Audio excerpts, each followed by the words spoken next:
नमस्कार money market Odia channel को स्वागत करुच्ची मु प्लवन।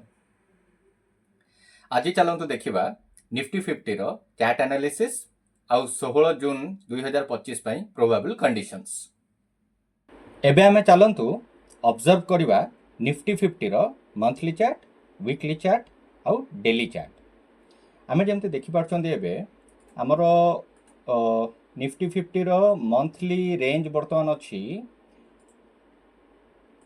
जो major support major resistance line गोटे जोटा रोचे से पाखापाखि 25,800 पाखापाखि अच्छी। बर्तमान निफ्टी 50 अच्छी 24,718 पाखापाखि रेंज रे रेंज रे अच्छी।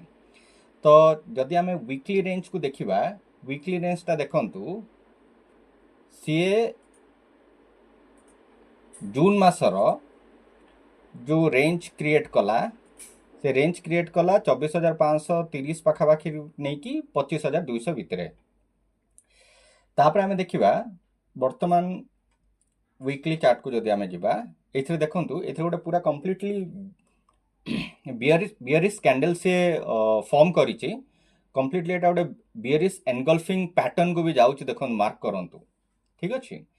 तो नेक्स्ट आमे देखिबा जे काली रो प्रोबेबिलिटी कोन अछि। तो सेति पय कोन करिया को हबो हमकु डे रो चार्ट को जिबा को हबो। ठीक अछि। डे रो चार्ट रे जदि आमे मार्क करिबा हमरो प्रीवियस दैट मीन्स हमरो 13 तारिख रो रेंज केते रखिला से 13 तारिख रे रेंज रखिछि ऑलमोस्ट आपनकर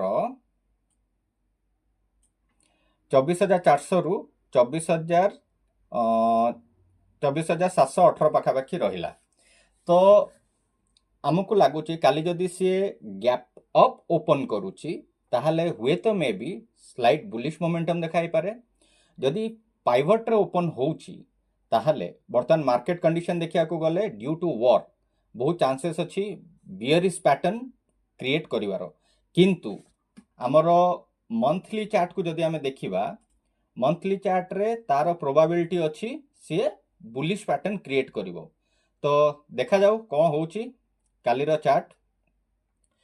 मे बी वॉर जोगु बियरिश प्रेशर टिके रही पारे, सेलिंग प्रेशर टिके रही पारे, और एल्स काली स्मार्ट बुल जो माने अछंती से माने बहुत ट्राई करिवे हमरो डेली कैंडल्स को गोटे बुलिश फॉर्म बा बुलिश कैंडल क्रिएट करके देखेबे।